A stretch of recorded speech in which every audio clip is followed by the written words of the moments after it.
Okay, so today we are talking about choosing a community. So I'm Jewish, and I've been Jewish for basically forever. But I never told anybody, and I never shared that with anybody. That wasn't something I ever talked about. There's a lot of Jews that are like that, especially in New York. Well, I was raised in New York, so I don't know what it's like for Jews that were raised in other parts of the country, other than I know that it's kind of like it's a lot different to be Jewish in the other parts of of America than it would be to be in New York. Being in New York, being Jewish is um, is not considered to be weird or anything. It's considered to be somehow different or special, but it's not considered to be weird or anything. You know, I don't know what that's like for other people. I think in other places in the country, being Jewish is like it's like whoa, you're Jewish, whoa, you're a unicorn. I don't know, but anyway, I that's something that I never really shared with people. And in New York, a lot of Jews don't tell people that they're Jewish. That's just the way that it is. There's a lot of Jews in New York that don't tell people that they're Jewish. You would only learn that they're Jewish if you became friends with them. But I mean, really, like if you became close with them, or if they told you that for a reason, or if you could somehow ascertain that they were Jewish by the way that they behave. Um, but in New York, there are many, many Jewish people that do not talk about the fact that they're Jewish. They just don't ever talk about it. What would be the reason? I don't know. Um, some of the Jewish people in New York that I've spoken to said that they don't like talking about the fact that they're Jewish because it changes their relationships. Some people have said that they've experienced discrimination as a result of that. But usually what they say is they say people treat them differently when they say that they're Jewish. So they just don't, right? So it's not that they ever turned away from Judaism, it's just that they just don't talk about it, right? If you ask them if they go to the synagogue, if they go to synagogue, they would say no. If you say to them, do you go to temple? It's like, no. No, I don't do that, right? Um, what's the reason they would say that they don't do that? Most of them say, because I don't have to. I'm not required to do that. It's not required. I don't have to do that. That would be the first thing they would say is, I don't have to. That's a very Jewish thing to say. If you say to somebody, do you go to temple on Saturday? They say, I don't have to. It's like, what are you talking to me about that for? I'm not obligated to do that. I mean, look. Um, yeah, it's kind of strange. But if you ask them how they feel about Judaism, what they would normally say is, they would say, "Oh, when I was a kid, my family would observe these holidays, or this is what we did on Shabbat, or my mom would do this, or we didn't do this, but we would always do that." Some people have said that they didn't observe any holidays other than Passover. Like that was the biggest thing. So every Passover they would do something, but that was the only holiday that they would ever commemorate. And some of them say we kept Shabbat, or they would say that they didn't keep Shabbat, or some of them would say that some people in their family kept Shabbat and some people didn't. But if you ask them the reason they don't talk about being Jewish, they would just say it's nobody else's business if I'm Jewish or not. I just want to live my life. It's nobody else's business if I'm Jewish or not. If you ask them if they keep kosher, they would say something like, no. Right? That's what they would say. And they would say it in that way, like, no. If you ask them the reason, they would say because it's too hard. That's a lot of them would say it's too hard, it's inconvenient, it's too hard. Um, and you might ask them what's the reason for that. I said because you gotta read the labels, and I don't have time for that. I just want to live my life.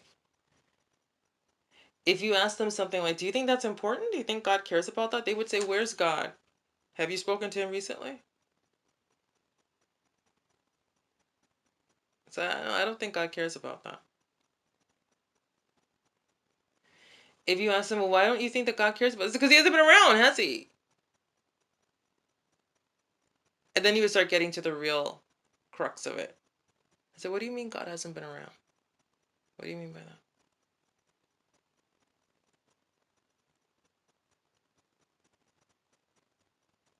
one of the things they would say is probably, look, have you spoken to God recently? Has anyone that you know of in recent history spoken directly to God?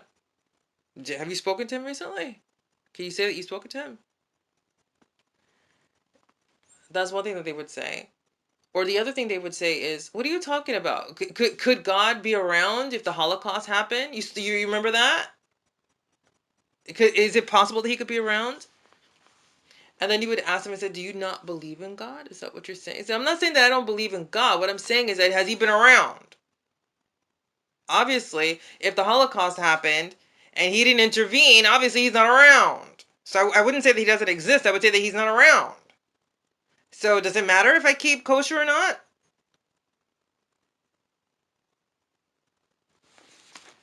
Of course, in the next question that you would say to them is, well, what do you think he'll say when he returns? And then they would say probably the most revealing thing. And they would say, do you actually think that guy's really coming back? It's over. Dainu. He's not coming back.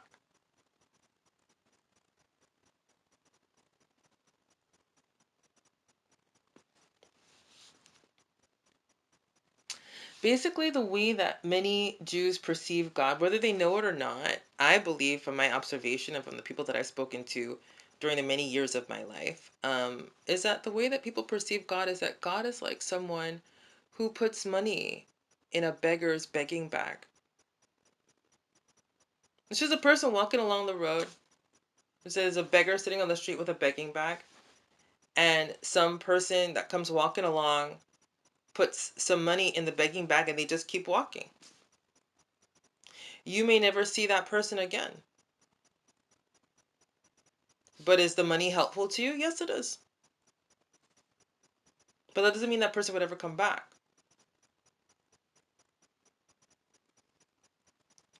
Now, if that person came back, would they ask you anything? Or chastise you for anything? Let's say you're sitting on the side of the street as a beggar and you have a sign that says that you need money for food. Okay?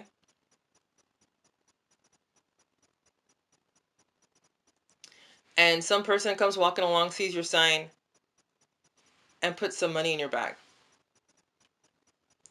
If that person came back at some other time, if you saw that person again, would they ask you what you spent the money on?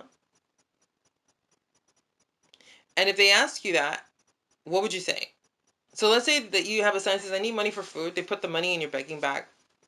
And let's say that at the end of your begging day, right, you you go to the grocery store or to some store that sells food, and you have, like, maybe they have some fresh fruit there, or maybe they have some bags of popcorn and some potato chips, right?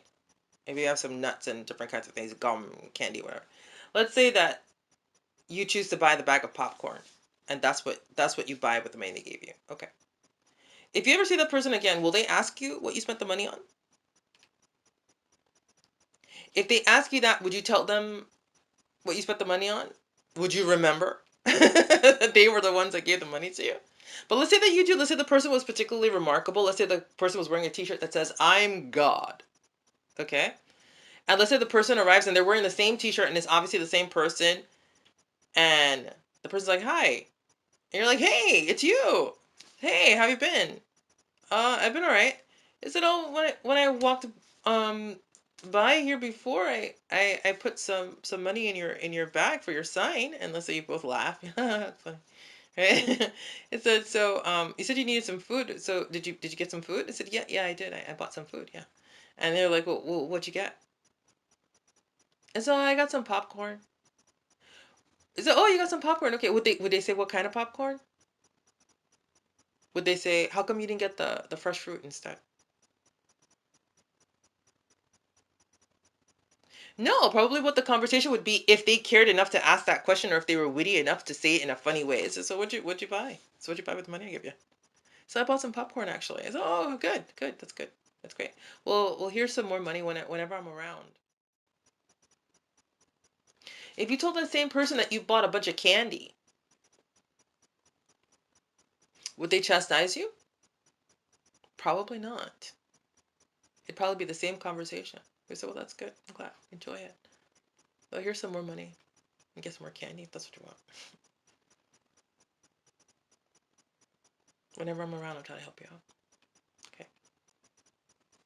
What he's basically saying is the person's not going to chastise you for that, probably. And also, he's saying the guy probably won't ever come back. Now, what I've learned in my meditation is that that's actually not true. It is very likely that if somebody helps you, you will see them again.